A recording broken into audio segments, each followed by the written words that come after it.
예. ngasi February gi tang 13 2024 ngasi semjagiba ngarang Pangai Manipur Police Training Center February gi tang 13 gi ngdang da thokiba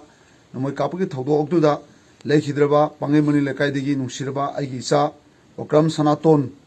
gi misigi matangda sengiba Joint Action Committee against the brutal killing of Okram Sanaton haiba jesina ngasi Manipur gi lengak piriba Honorable Sri Minguna Panjarabada Nongthomam Biren Singha unaduna akoina pisan geba memorandum matungina Honorable na haiba thodok sideda leigidraba aigi sasigi kaisuk maranamta leiti haiba posi laiba muptuda CRP na kapakpa maruduna hydropoda ma se legidabani haibajigi yabiduna haiba legidraba Okram Sanaton gi imungda koigi demand gi matungina magi family da matik chaba akoi government gi state government gi job ama loina na akoina asokpa amadi legidraba imung manungda sengyo na tembang koina thangyo bosi JC ga koigi Manipur gi lenga ka paliba sida koi yasanaba proktana akoina hozik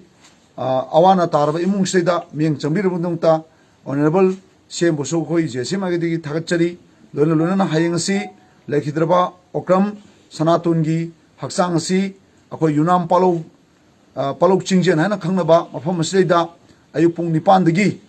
akoi lerun chanbagi athobo sibul lerun chanbagi program amakak akoi JC na sinjari haiba program asida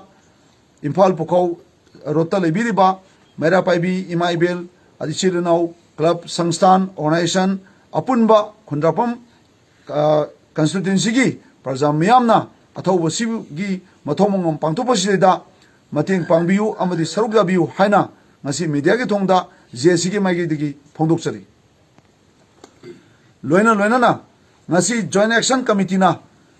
Sarkar da thamgiba memorandum gi matungina akoina tangiba demand asi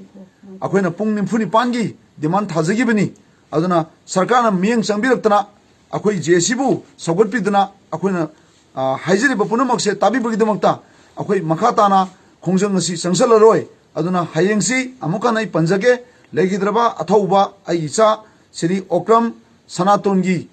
mathong pangthopasida mage songi praja khudimak luk khudimangna saruk yabiu haina media ge thongda appeal tawjari